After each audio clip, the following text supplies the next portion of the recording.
তুই যে পৃথিবীতে এসেছিস কোন সোনার গেট দিয়ে তুই আসিস নাই, কোন সোনার দরজা দিয়ে তুই আসিসনি। তোর আসার জন্য তোর আল্লাহ ব্যবস্থা করেছে, একবার পুরুষের পেশাবের রাস্তা, একবার নারীর পেশাবের রাস্তা। পেশাবের রাস্তা দিয়ে তুই আইলি, তোকে এমন একটা জিনিস দিয়ে বানানো হয়েছে যেটা স্খলন যখন হয়েছে তোর মা বাপের, তাদের গোসল ফরজ হয়ে গেছে। আমি সবাইকে বলছি নিজে নিজে নিজে নিজে ভাববেন, কেউ কারো দিকে আঙুল তুলবেন না। আপনি আমারটা চিন্তা করবেন না, আপনারটা আমি চিন্তা করব না, শুধু চিন্তা নিজেরটা করেন। আল্লাহ বলছেন মিন আইশাইন খলাকাহু মিন নুতফাতিন খলাকাহু ফাকাদ্দারা সুম্মা সাবিলা ইয়াসসারা সুম্মা আমাতাহু ফাআকবারা। তোকে আমি কি থেকে বানিয়েছি? মিন আইশাইন খলাকাহু, তোকে আমি কি থেকে বানিয়েছি? মিন নুতফাতিন খলাকাহু ফাকাদ্দারা। শুধু এই দুটো কথা নিয়ে যদি কথা বলি তো রাত্রি 2টা বেজে যাবে, তার বাকি আয়াতে যাওয়া যাবে না। মিন নুতফাতিন খলাকাহু ফাকাদ্দারা, তোকে আমি বীর্য থেকে বানিয়েছি। 2 রকম বীর্য, একটা নারীর একটা পুরুষের। একটা নারীর একটা পুরুষের বীর্য থেকে তোকে আমি বানিয়েছি।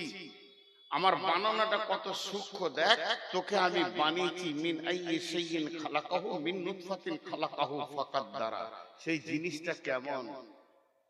যে জিনিসটা দিয়ে তোকে আমি বানিয়েছি সেই জিনিসটা কেমন কেমন? বন্ধুরা আমার, একজন অহংকারের সঙ্গে রাস্তায় হাঁটছে, আর একজন বুদ্ধিজীবী বলছে ভাইরে তোর অহংকার কিসের? তুই যে পৃথিবীতে এসেছিস কোন সোনার গেট দিয়ে তুই আসিস নাই, কোন সোনার দরজা দিয়ে তুই আসিসনি। তোর আসার জন্য তোর আল্লাহ ব্যবস্থা করেছে, একবার পুরুষের পেশাবের রাস্তা, একবার নারীর পেশাবের রাস্তা। পেশাবের রাস্তা দিয়ে তুই আইলি, তোকে এমন একটা জিনিস দিয়ে বানানো হয়েছে যেটা স্খলন যখন হয়েছে তোর মা বাপের, তাদের গোসল ফরজ হয়ে গেছে। আল্লাহ তাবারাক ওয়া তাআলা সূরা দাহরে বলছেন হাল আতা আলাল ইনসানি হিনুম মিনাদ দাহরি লাম ইয়াকুন শাইয়াম মাযকুরা ইন্না খালাকনাল ইনসানা মিন নুতফাতিন আমসাজিন নাবতালিহি ফাজআলনাহু সামিয়াম বাসীরা। আমি আল্লাহ তোকে যে বানালাম, কিসে থেকে বানালাম শুনে নে। তোকে আমি বীর্য থেকে বানিয়েছি, আর তুই শুনে নে, নিজেকে এত বড় অহংকার করিস না। ইন্নাকা হাল আতা ইলাল ইনসানি হিনুম মিনাদ দাহরি লাম ইয়াকুন শাইয়াম মাযকুরা। এখন তুই মাস্টার, এখন তুই ডাক্তার, এখন তুই ইঞ্জিনিয়ার, এখন তুই মাওলানা, এখন তুই মুফতি, এখন তোর পরিচয় সভাপতি, এখন তোর পরিচয় প্রধান বক্তা, কিন্তু তোর জীবনের একটা লম্বা টাইম পার হয়েছে, তোর ব্যাপারে তখন কেউ কিছু জানতো না। হাল্লাতা আলাল ইনসানি হিনুম মিনাদ দাহরি লাম ইয়াকুন শাইয়াম মাযকুরা। আমার বয়স এখন 54, আমার বয়স এখন 54। বুঝানোর জন্য বলছি, বয়স আমি অ্যাকুরেটই বলেছি। 55 বছর আগে আমি কোথা ছিলাম? 1 বছর আগে বলছি, মায়ের পেটে ব্রণ নড়ছিলাম, 1টা বছর ওখানে নিয়েছি। 56 বছর আগে কোথা ছিলাম? মা বাপের কাছে শুক্রাণু ডিম্বাণু হয়ে তাদের বীর্যে। 57 বছর আগে কোথা ছিলাম? তাদের রক্তে। তাহলে 60 বছর আগে কোথা ছিলাম? আরো 3 বছর। তাহলে খাবারের ফল ফ্রুটের ভিতরে আরো 10 বছর আগে কোথা ছিলাম? আরো 10 বছর আগে কোথা ছিলাম? সবাই চিন্তা করে নিজে নিজের বয়সকে নিয়ে। 10 বছর পেছিয়ে নেন, যে চিন্তা করেন কোথা ছিলাম। আল্লাহ বলছে নূর মোহাম্মদ রে, তোর তকদিরটা আমি লিখেছি। তকদির আমার কে লিখেছে? আল্লাহ। পৃথিবী সৃষ্টি হওয়ার 50,000 বছর পূর্বে তাহলে আমি ছিলাম কোথাও? তকদির যখন লেখা হয়েছে তাহলে আমি ছিলাম কোথাও? পৃথিবী সৃষ্টি হওয়ার 50,000 বছর পূর্বে তাহলে আমি ছিলাম কোথাও? লিখছে সেই দিন আল্লাহ 2025 সালের নভেম্বরের 8 তারিখে শনিবার দিবাগত রাত্রিতে তুই সীতা পাহাড়ির মঞ্চে উঠবি, রাত 10:30টায় দেওয়ার কথা হলে কি হবে 11টা একে বায়ান শুরু করবি। পৃথিবী সৃষ্টি 50 বছর আগে এটা লেখা হয়েছে, 50,000 বছর আগে। 50,000 তাহলে আমার বয়স কত? কয়েক কোটি বছর। আল্লাহ বলতেন বান্দা আমার প্ল্যান করি বলবো না, তোকে আমি বানাবো এটা আমি জানি, কিন্তু পৃথিবীর কেউ জানে না, তোর মা জানে না, তোর বাপ জানে না তোকে আমি বানাবো, কোন জায়গা থেকে তোকে আমি তোর মা বাপের পেটে আমি দিব, তারপরে তোর মায়ের পেট থেকে দুনিয়া মা প্রথম জানবে তোর মা যে আমার পেটে বাচ্চা এসেছে, এরপরে জানবে তোর বাপ, তোর মাকে তোর বাপকে তোর মা বলবে এগো আমাদের পেটে সোনা মানিক চলে এসেছে, তারপরে কেউ জানবে না, এরপরে দুই আত্মীয় জানবে, তোর মায়ের বংশ জানবে, বাপের বংশ জানবে, আমাদের নতুন মেহমান আসতে চলেছে, তারা 9 মাস 10 দিন অপেক্ষা করবে, তারপরে সন্তান পৃথিবীতে এলো, এখনো পঞ্চায়েত জানে না, স্কুল জানে না, প্রাইমারি স্কুল জানে না, খেছি ঘুরছি ফিরছি, যখন বয়স 4-5 বছর হয়ে গেল আব্বা ধরে নিয়ে প্রাইমারি স্কুলে ভরে দিলে, প্রাইমারি স্কুলে হেডমাস্টার জানলে যে একটা নতুন মাল তৈরি হয়েছে, স্কুলে এলো, আস্তে আস্তে পঞ্চায়েত জানলো,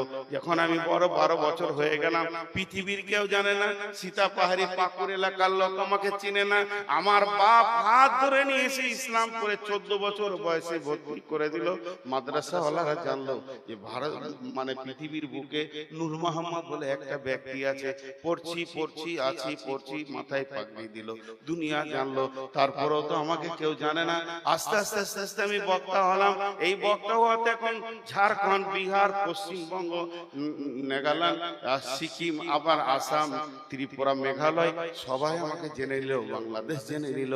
আল্লাহ বলছেন বান্দা রে তোর বয়স থেকে খালি মাত্র 10 বছর পেছিয়ে দে, তোকে কেউ চিনত না, আর আমি এই জায়গায় তোকে আনবো, এটা আমার প্ল্যান পরিকল্পনা, তোকে কার পেটে দিতে হবে, কোন মেয়েটার পেটে যাবি, তারপরে তুই মাদ্রাসায় ঢুকবি, আলেম হবি, মাওলানা হবি, বক্তা হবি।